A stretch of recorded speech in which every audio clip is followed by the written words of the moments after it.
Welcome, Jessica. Thank you so much for taking some time out on your Sunday morning. It is our time for self-care and some rest, so I won't keep you long.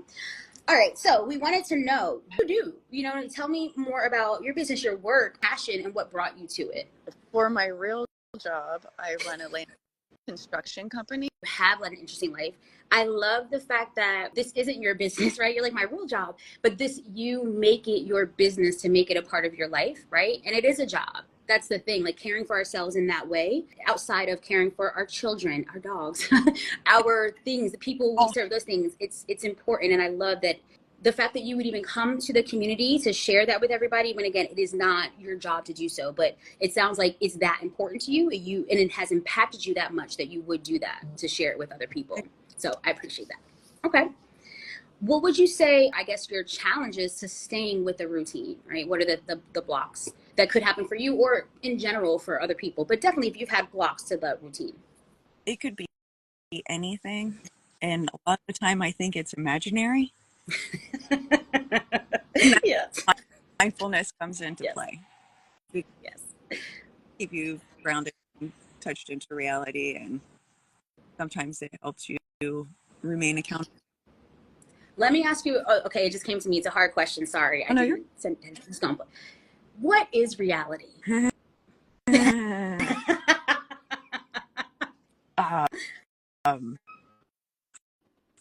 is the $1 million question. Right?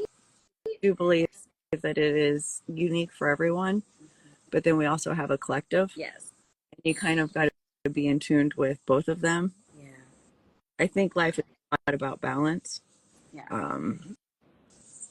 Balance goes for everything. Yes. And like that, it's a really hot topic, Joy, because like emotion and my truth and your truth and yes thing, and I think it's pretty vague nowadays.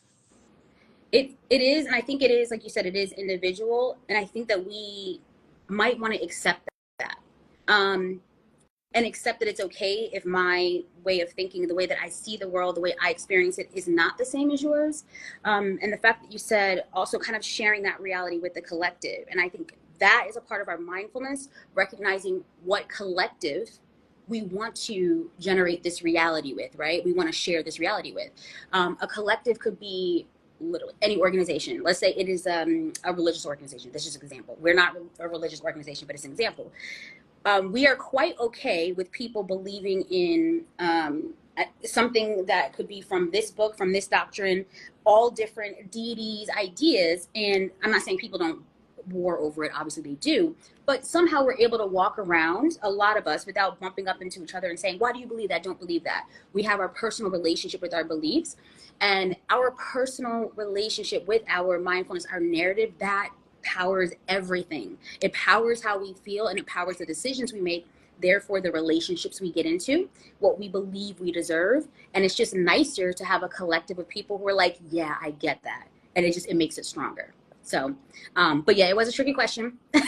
But I feel like your reality is very much relative to you. It is very much relative to you. And having these mindfulness practices, I think, reminds us of the reality that we've chosen, or the core values, we can call it that, right? Because we have noise that comes from everyone all day long. So for me, my practices are coming back to center to remember what I know or who I am, right? So perfect. All right. So what could our class, that I'm definitely going to be at, everybody, I'm excited about this, but what could our class look like? What could we expect there? I've thought about it. I've made a little outline, and I can't remember exactly what I said to my friend when I just trashed it. I just got rid of it all. Felt it wasn't, I know I some of your perfectionist classes. So I asked if I'm just being not the way I wanted to be, but I think that it's going to be, I think, coming to class prepared to share. And at the same time, there's no expectations. The only real job we're going to have, our only goal, is to take better care of ourselves. Yeah. But I Yes. one of that, one of the motivators in taking care of ourselves is showing that care to others Yes. for a lot Yeah. of us. And that may be some people's reality. And if you realize, um, I don't know, you could find a way to give yourself to others without depleting yourself. At the same time, it will fill you back Yeah, up. it does. Um, I am in class or group 5 days a week. I don't seems like a lot, but it doesn't feel like a lot when I'm there. That exchange really is life. And it's a space that I love that like outside of somebody else's platform, we can literally be ourselves, and that's what's more appreciated. Done the support groups for probably 2 years now, and I transitioned from another platform. And what I saw, why people came back, why people would be on a waiting list to get in the group, it is because they could be themselves, and they didn't have to be organized or in, it didn't have to be structured. It was, thank you for allowing me to share space and just be. And who knows if there was no other space to share. We don't understand how much we do impact people, and for someone to have the audacity to think about caring for themselves, give someone else permission. Which is all we need to, like, if you're present and you're saying, hey, I do this for myself and you can do this, is how, even if they take like none of the things off the list, but it's like, this person came here and said it's okay and she does it for real, like, yes, it is a thing, and you can decide what your self-care looks like. So yes, whether or not the structure is like bullet pointed, it is there. And I did not know that you were someone who was coming to my perfectionism classes, and so was I would say so are other community teachers, which I think is funny. I think it's funny and it's beautiful that the perfectionist, and I'm a recovering perfectionist, around me are like, no, forget this. We're going to do the thing, right? It doesn't have to be perfect, and embracing that. So Mm-hmm. thank you for also giving people permission to do that. Yeah. So thank you. Um, a lot of people think the self care is being selfish, and it's not. Yeah. Um, a lot of people think that mindfulness may be a fad. Mm-hmm. Mm-hmm. It's been around for quite a Mm-hmm. while, but I think those two things will definitely transfer into all aspects of your life if you practice. Yes. Mindfulness, being present, being in the moment. Mindfulness has been around as long as, again, not a religious, but I'm referencing things that I grew up with and I understand. To me, mindfulness has been around as long as prayer has been around, Yes. right? It's stopping and just getting in here. Um, a fad. It's unfortunate though to feel that it's a fad, because it's then a fad that you miss out. It's a healing space that you really miss out on when you feel like it's just that. So I guess my last question would be, what is it that or where are you looking to expand? Especially now that I know like this was something that maybe you would not have just jumped on, but you did it. Where would you like to expand from here? And that doesn't have to be with the collective, but just in general. Not really sure. And I think for the first time in my life, I'm okay with that. It is Yeah. about the journey. It's not really so much the Yeah. destination.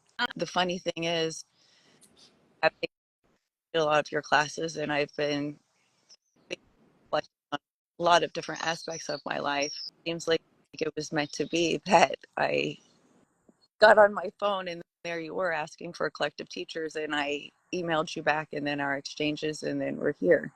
And Yeah. I would have never dreamed this a month ago. Do you mind if I tease you a little bit with everybody about your email? Is that okay or no? Okay. Definitely.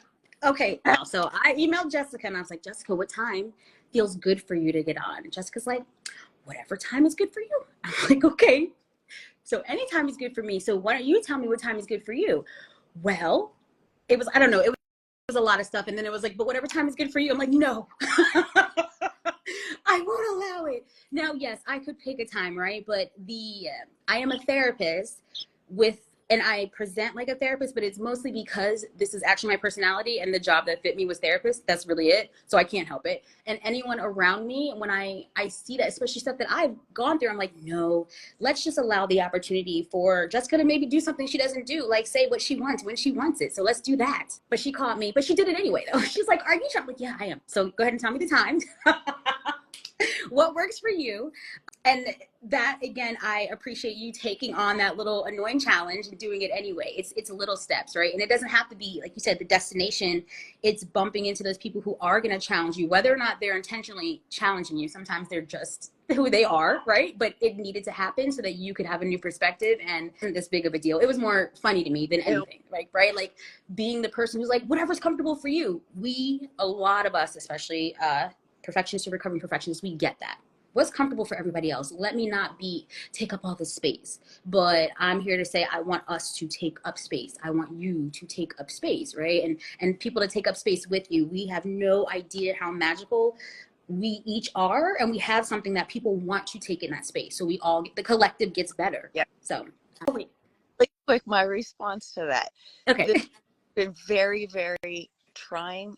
I've had to make a lot of decisions and act on it, and just very high stress week for me. Got it.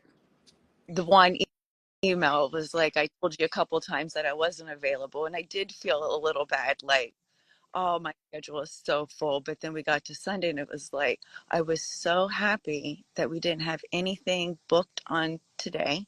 Yeah. But I didn't want to tell you that, make you feel guilty to schedule something today to take up my day. Yeah. If I'm feeling more comfortable taking up space. Mm-hmm. Like, I am completely open. Yes. That I am really relinquishing power, I guess. Like, so really, but it was cute because I was like busy, not getting on my phone. I'm like, I feel like this is a test. She wants to make, I can make a decision. And it's like, but right now, it's like, I feel like her schedule, I didn't know what you were doing because I know you enough. I think you know me so far, and I keep busy. I know that appears that way. Hey, you'd be like, I have between 2 and 2:15. I'm not like, okay, so I'm really not that busy. I get busy over a period of time so that I'm literally not busy. I get up in the morning and I walk the dogs and I like meditate and I do whatever relaxing things I need to do on my patio and read whatever. That's what I do most of the day. And then I get like an idea and then I create the thing and post a video for you all. But it's only over this period. I'm not as busy as you think. This is what I'm doing today. And then I'm not going to be doing anything like that. And so I completely respecting your time. And now that I'm aware of how things can be stressful, and even the idea that like, oh, she's busy, I have to accommodate her. You don't. But it's interesting how also this idea of who we think people are based off of just what we're seeing. But over time, as we continue to do things, you'll see that it's not. I prioritize my peace over everything, literally. I have zero guilt about it. I'm further along in my journey. When I say I have zero, to me, it is literally my job to do this so that I am better for the people I show up for. So let me scroll up really quick. I feel like I missed. Nope, I didn't miss anything. All right. So Jessica, I'm going to let you return to the rest of your Sunday, to the rest of your world. It's beautiful out there. I'm really looking forward to our upcoming week. But if there's anything, anyone's on here that you had a question that I can answer about class, that Jessica can answer about class, please feel free to DM me. And if I have to send it to Jessica, we can get together to answer that for you. But otherwise, just come to class. I believe class is on the 13th, right? That's right. Yeah. So it'll be an open like access or open community class. So anyone from the greater community can come to this class, at least the first class. And if you do come to class, you are given access to the entire community for a week. But you would have to attend either Jessica's class or our other community teacher. But this is going to kick off kind of our community teaching, and I'm excited about that. So I will see you all soon with Jessica. I won't be chatting much in group, but I'll be there if anybody needs anything. So Jessica, thank you so much for taking out time for us. And again, get back into your self-care. Great, thank you. All right. Bye, everybody.